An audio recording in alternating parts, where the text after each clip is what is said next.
Welcome back to The Wellness Effect. As always, remember to subscribe to our channel and hit that notification bell so you don't miss out on this or any other of our related discussions. Koshiek Karan, also known as Coach K, joins me in studio today to help us shed some light on something which seems to be on everyone's lips and wrists: smartwatches. Do we really need them, or are there other ways to monitor our health and wellness? Welcome, Koshiek. Thanks for having me, Seth. It's an absolute pleasure. So everyone has like an origin story. I know you as an investment banker, but now you've moved into this wellness space. Could you kind of give us how you ended up here? Wow, that is a great question. And here's the thing: investment banking, long hours, you're eating terribly, you're under immense pressure Yeah. and stress all the time, you're hardly ever sleeping. And so at some point, you've got to hit reset. And that was a catalyst for me. You know, when you walk up a flight of stairs and you're out of breath, I mean, that's a red flag. It's a warning sign, right? Right. When you go out to get new suits and all of a sudden you keep upsizing and you're like squeezing in and you're like bursting out, that's a bad place to be, Yeah. right? At some point, you've got to step back. And, a few years ago, I decided that's it. We're going to make healthier decisions. We're going to be smarter about this. Amazing. We're going to focus on the conditioning aspect. And it all starts from mental conditioning. When you get your mind right, you get the mental aspect of Yeah. everything sorted, it becomes a lot easier. And Yeah. so it's been a very fulfilling journey. So you mentioned you worked in this environment. There was high stress, long hours, not eating healthy. But what's the role of environments in wellness? Like, does it have a detrimental impact on your wellness if you are working in an environment where things are not always great? There's a lot of pressure. Absolutely, 100%. Environments are conducive to the type of behaviors that employees exhibit, and they act as enablers, right? I'll give you an example, Seth. Yeah. It's 11 o'clock at night, and you're watching some series, and you walk into the kitchen, and the first thing you see is on the counter is a slab of chocolate. Yeah. And you're feeling a bit peckish, and you're like, oh, well, let me break off a piece, right? It wasn't conscious. You made the decision because that was what was in front of you at that time based on the desire you had. And similarly, when you're in a corporate environment that has these boozy lunches and it has all of this client entertainment and it has all of this endless travel, and you're sitting there and you have an opportunity set of decisions to make, you tend to gravitate towards what's easy as opposed to what's best for you. And so a huge part of fitness is narrowing that opportunity set to help you make decisions that are healthy and consistent across a long period of time. Yeah. And that's also why many crash diets fail, because willpower is a muscle, Yeah. like every other muscle you train, and you exhaust your willpower early on. And that's a reason why you end up going for the chocolate late at night, Correct. because you've exhausted the willpower muscle throughout the day, saying no to everything. Um, and so, in order for you to be successful at it, you've got to train the willpower muscle and train it in a way that doesn't put acute stress on it all the time. So if you're eating celery sticks the entire day and you're starving, you're going to break down at some point. And that's, again, exactly why diets fail, because people are too stringent and they don't set goals as sustainable for themselves. Let's maybe talk about the role of corporates Yeah. in creating conducive environments for employees to thrive. What are you seeing with the clients that you work with? So, initially they had, let's have these breakout sessions and these exercise balls and these yoga mats at work. And there's a huge difference set between being perceived as an organization that promotes wellness and actually promoting wellness. Sure. Like, here's the thing: you can put all the yoga mats and exercise balls and weights hanging around the office, but it looks like you're a healthy business. No one's actually healthy. What does healthy living and longevity look like, or wellness holistically? It extends beyond physical wellness. It's mental conditioning. It's emotional support. It's creating the space for employees to have time to go out and train. And so when you look at wellness, companies initially start looking at physical wellness and gym benefits, which are great. But employees turned around and said, actually, I need more time. or I'm burnt out, or mentally I can't cope.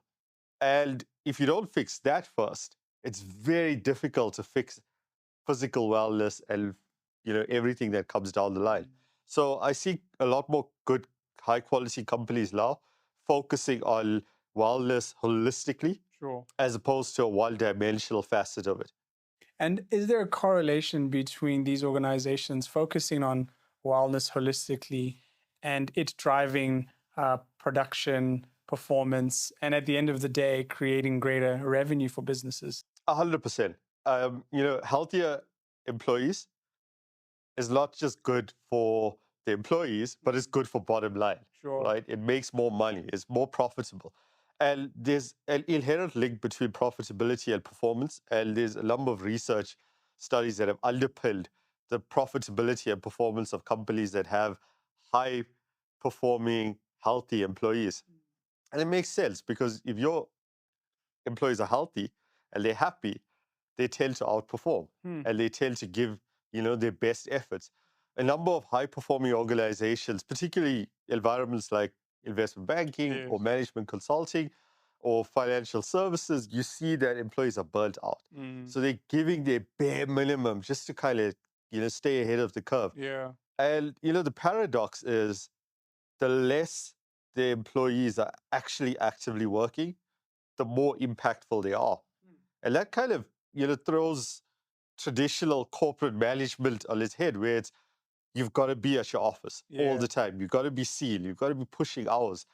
But it's absolutely no use having an employee that is hanging on mentally, fighting burnout, doesn't enjoy what they're doing, and doing it for the sake of FaceTime or pitching up versus an employee that wakes up refreshed, motivated, inspired, enjoys what they do, and mentally clear. So I think in terms of performance, mental conditioning and emotional support is a huge driver in performance. And I mean the research underpins that. Yeah, thanks for that. I like what you said that happy, healthy employees create profits for business, successful businesses. Let's talk about these smartwatches, smart devices. I don't know if you've seen like people taking 10,000 steps in their estates just to get those points. But are there alternatives? Do I need to have one to monitor my health?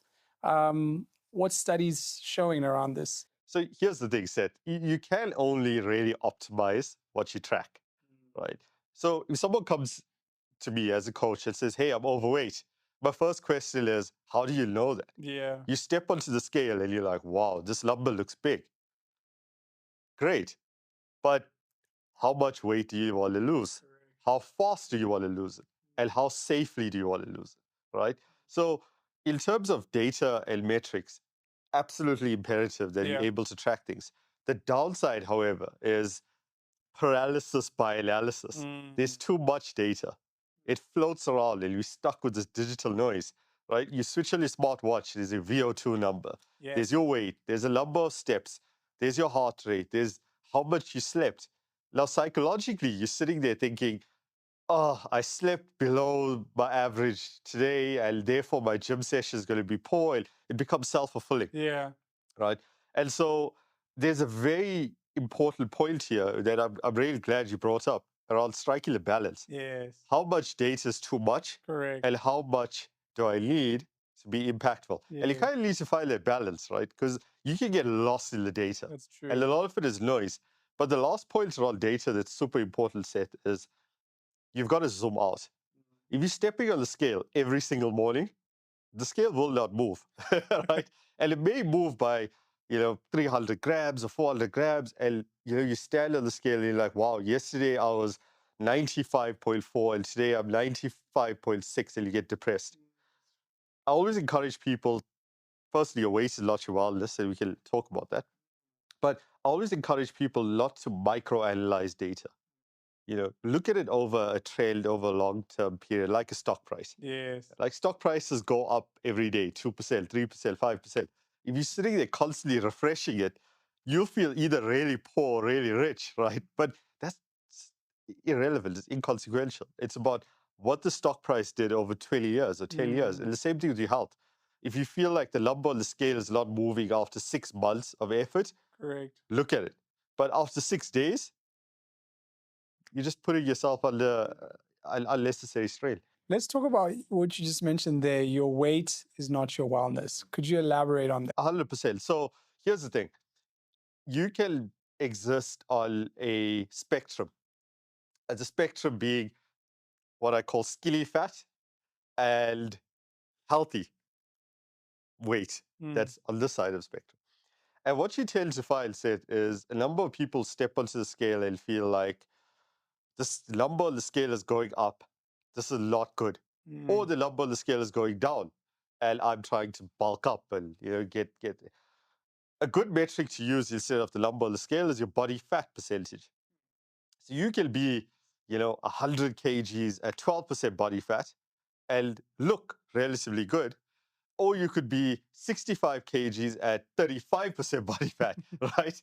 And so when you look at the numbers, it's not the number on the scale so much. And the reason why is because the number on the scale is your weight, it's your hydration levels, it's impacted by stress, the time of the day, your salt intake. Correct. And so there's a number of parameters that influence the number on the scale.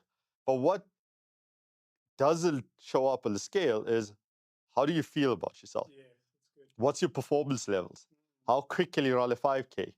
How do you feel when you're sleeping? And those are the quantitative parameters that are super important to track. And so I deeply encourage people to stay away from obsessing about the scale.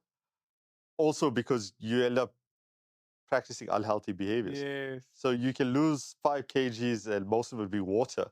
Doesn't mean you're successful in your weight loss. It just means you're dehydrated. I want to touch on heart rate monitoring on watches. How important is that? And if I don't have a watch, are there alternative tools I could use to monitor my heart rate? Yeah. So they're fairly accurate now, particularly. So I think your heart rate monitors work pretty well, especially smartwatches. There are alternatives that you can use in terms of checking your performance and your metrics. I do think there is somewhat of a fixation on heart rate being monitored and that being the easiest for smart devices. I do encourage people to track their VO2 max levels. I think it's super important. What is that, Coach K? Yeah. So that's a measure of your aerobic capacity. And basically, without getting super technical, it's, the ability of your performance levels as it relates to the oxygen levels in your blood. Okay. Right. And so it's something that you can build up and work to over time. It goes on a scale that goes increasingly linear as you train. And so there's different levels that will help you get to a point to say, okay, look, benchmarked against people within my age and my activity, whether I'm fit or not, right? So that's a good measure of aerobic capacity. What I want to touch on, said that smart devices don't do really well, is they don't do a great job of measuring your ability for performance as it relates to resistance training, right? So it's not going to tell you, hey, Seth, this is how strong you are, right? And I mean, I've seen you in the gym, and you're probably feeling, man, I'm strong, right? But it's not showing up on my smartwatch. So in addition to the tracking that you do on the smartwatch, try and benchmark your strength and your levels against stuff that isn't measured. For example, on your bench press, I can bench press half my body weight or 1 times my body weight. Those are good metrics. Now, they won't show up on your smartwatch, but they'll give you a good example in terms of your resistance training. And so I'd always encourage anyone to look past the data on the smartwatch, use it as baseline or benchmark. Correct. But try and look at the stuff that is not telling you. And what the data doesn't tell you is oftentimes more important than what it is telling you on the device. It's good. So there's this fad on social media that if I have a smartwatch, I don't need a coach. I don't need a personal trainer. Could you, as a coach, confirm or deny this? As a coach, I'm going to tell people you need a trainer and you need to pay him a lot of money. No. So here's where it becomes tricky. Yeah. Do you need a coach? Absolutely not. There's enough resources out there to do it yourself. It's a lot cheaper, and if you have the discipline and commitment, you can. But based on my experience, Seth, here's Yes. where people falter the most: Correct. motivation, accountability, and communication. Right? And there's some really good studies out there that show people that join a fitness class or have a gym buddy tend to have a higher frequency of gym visits than Correct. people that don't. Correct. And oftentimes, it's tough to admit this as a coach, you're not really helping your clients eat better or, lift heavier weights. Mm, You're there as a measure of accountability, okay. of showing up, right? If you and I have an appointment tomorrow at 3 p.m. Yeah. and you don't feel like going, you'd still go because you have a commitment to me. Correct. Correct. And conversely, I don't want to let you down. no, and conversely, I have a commitment to you. So, we got to train together. We're like, okay, well, you know what? We've got to do this together, and we pitch up and we show up. And so having a person that holds you accountable doesn't need to be a coach. It can be anyone. That's good. It's so important because it means that you're going to show up when you don't feel like it. Yeah. So all it is an enabler for commitment. Mm. And most of the time, that's what people need. So you're an investment banker. I remember seeing your pictures on Twitter, X, that's what we call it now. Yeah. You shed 10, 20 kilograms. You're now a personal trainer helping executives in the marketplace. What are the practical things that someone who's watching this show right now can quickly implement to transform their life? So the first thing I'm going to say, which is very unpopular, and you're not going to want to hear it, is you will never out-train a bad diet. That's it, right? And, it's so cliche to say abs are made in the kitchen, and it is, right? There's no recipe book that you can, make it, but it is. And if you don't do anything else, if you don't do any cardio activity, you don't do any gym work, you absolutely don't do anything else, focus on eating right. And so the first step is actually finding out how many calories do I consume every day. And it's such a basic thing because every one of us are eating every day. Yeah. But how much should you be eating? Correct. And that before any fitness plan, before even joining a gym, find that out. Find out how much should I be eating. The next question is how much of each macronutrient should I be eating? How much carbs, how much protein, how many fats? What are micronutrients, Coach? Macronutrients. Yeah. So your macronutrients is basically what your calories are broken up into. Okay. I'll give you an example. If you had to eat 2,500 calories a day, a calorie is just a unit measured based on energy, right? So it's 1 unit of food that gives me X amounts of energy. You then take that 2,500 and you break it up and say, how do I break it up into carbohydrates, proteins, and fats? And each gram of carbohydrates, proteins, fats has X amounts of calories, Okay. right? So it's a little simple bit of maths. And what you tend to find is maybe you could be in a situation where you're eating enough every day, but you're eating the wrong stuff, right? For example, if you're eating this huge burger that we're getting from a popular drive-through, that could be half the calories that I could be eating every day. Alternatively, I could be eating chicken breast and brown rice and veggies and this huge bucket of it, and it gets me to the same place. And so what's super important for people is focus on your diet. Like, see a dietitian before you see a personal trainer. Oh, wow. Right? They're a lot more important because they will set you up with the diet that allows you, enables you to train well. So a lot of people think, hey, I'm just going to go to the gym. And I've seen it. You go to the gym and you spend hours on the treadmill and you're like, why is my pants still tight? Or like, why am I still out of breath? And the answer almost always comes down to the fuel that you're putting in your body. Either you're not eating well or you're eating too much. And Seth, what I've seen recently is people that don't eat enough. I mean, building muscle requires fuel and it requires protein and it requires you to, stock up. But when you're starving yourself, your body goes into a state of starvation and clings onto fat. So it becomes really difficult on very low calorie diets to make any sort of progress because your workouts are terrible, you're not sleeping well, and you're not fueling your muscles. And so consequently, what happens is you end up starving, you're working out, you're not seeing any results, and you're nowhere where you need to be. So, if I sum it up, it's a long answer in one line. Food is your friend. That's it. Food is your friend. I think diet culture is so pervasive in villainizing food that people become scared of eating certain things. Yes. So it's very possible to build your dream body and to get fit by eating pretty much most of what you want in moderation and just being a lot more conscious about what you put into your mouth. That's it. This has been a fascinating conversation, Coach K. I think you've given us tools, insights, practices that we can easily implement. So thank you so much. Thanks for having me. Appreciate it. And thank you for watching. Don't forget to subscribe to the channel and hit that notification bell. Join us next time on The Wellness Effect. BankMed, the medical scheme of choice for the financial services industry. The Wellness Effect is proudly brought to you by BankMed, yours in good health.